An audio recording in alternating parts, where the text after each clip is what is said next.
Hi everyone, my name is Michelle Lowry and I'm a PhD student in Trinity College Dublin. So the title of my talk today is Drug Resistance, so how some breast cancer cells can change to survive treatment. And the drug I'm working on is called Neratinib. This drug is a new drug and it was approved by the FDA in July of this year. So I'm just going to talk a little bit about what cancer is. So this is an image to represent a healthy cell. So the cogs are turning, the DNA looks good, everything's working well. But what the cell can do is it can make a mistake sometimes, and luckily for us and for the cell, they have a checkpoint. So it's kind of like a guarded checkpoint. So if something speeds up in the cell when it's not supposed to, the guarded checkpoint comes in, it stops it, and everything's fixed.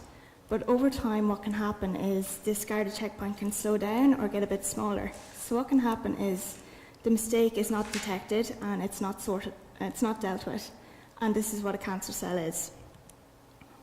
So the focus of my PhD is on HER2-positive breast cancer. And what this basically means is that it's a breast cancer cell that has a beacon or a protein on its surface, and this is called HER2. So I've kind of displayed it here as a lighthouse with a beacon because scientists can actually cap the beacon and stop the cell working. And if you have 5 breast cancer patients, one of these patients will have this type of breast cancer.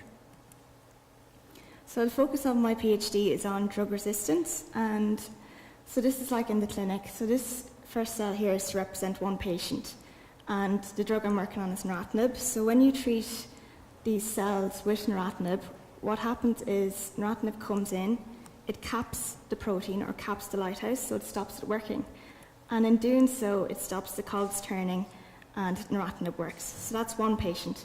And then on the other hand, what can happen is Neratinib can come in, it can start to work and everything seems to be going fine, but then what can happen is the cell kind of finds a way to shake off the drug, it finds a way to cope with the drug and it survives and keeps growing.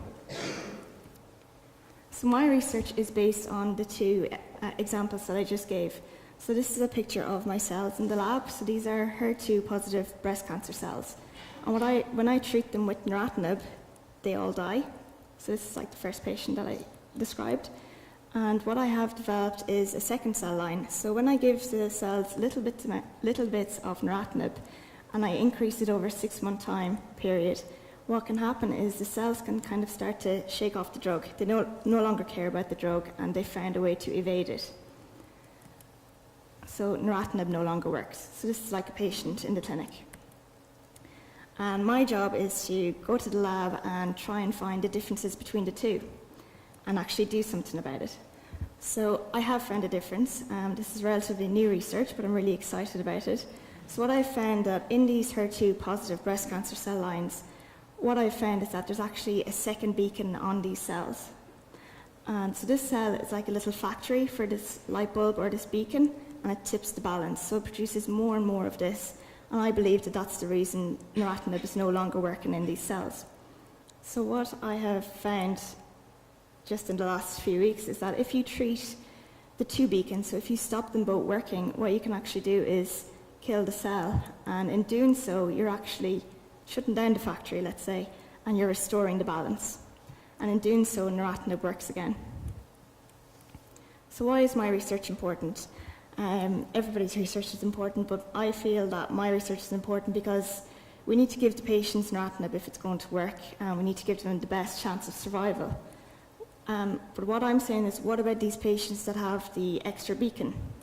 And in these patients, what we can do is, we don't need to give them Neratinib if it's not going to work. We need to give them other drugs. They don't need to go through the unnecessary side effects, and it also costs the patients a lot of money. And maybe further down the line, what we can do is try and block both beacons, and in doing so, we're hitting the cell twice, we're stopping drug resistance, and hopefully we're outsmarting the tumour and killing it. So just to go through a few of my achievements to date, so to be a top scientist in research, what you have to do is kind of sort of be like Professor Gallagher. So he's the head of Breast Predict, and I believe he's a top scientist, so I gave him a top hat. So you have to tick a few boxes. So you need to publish your research, you need to present your work, you need to win awards and get grants as well. And I've ticked a good few of these boxes. So I've published 3 articles in my PhD so far. I presented in Ireland and in Canada. I've won an award to travel to Canada and present my work, and I've also got 2 travel grants as well so far. And they're the academic achievements, but I also feel like it's important to give back and to have some personal achievements as well. And I think teaching is important, so teaching the young scientists, so I've taught a few throughout the few years. You need to be part of a team and be good being part of the team, let's say. So I think Breast Predict is the definition of teamwork. That picture on the right is me, Neil and Amelia working together on Daffodil Day. I think you need to love what you do and get excited about it. So like what Bella said, it's a lot of hard work. You have to grow a lot of cells and do a lot of work, but you meet really nice people, and I'm very excited about my research. And I just want to acknowledge everybody generally kind of thing, but thank you to everyone in Trinity that's taught me everything I know. Massive thank you to Irish Cancer Society, especially to Breast Predict. They're a great team to work with.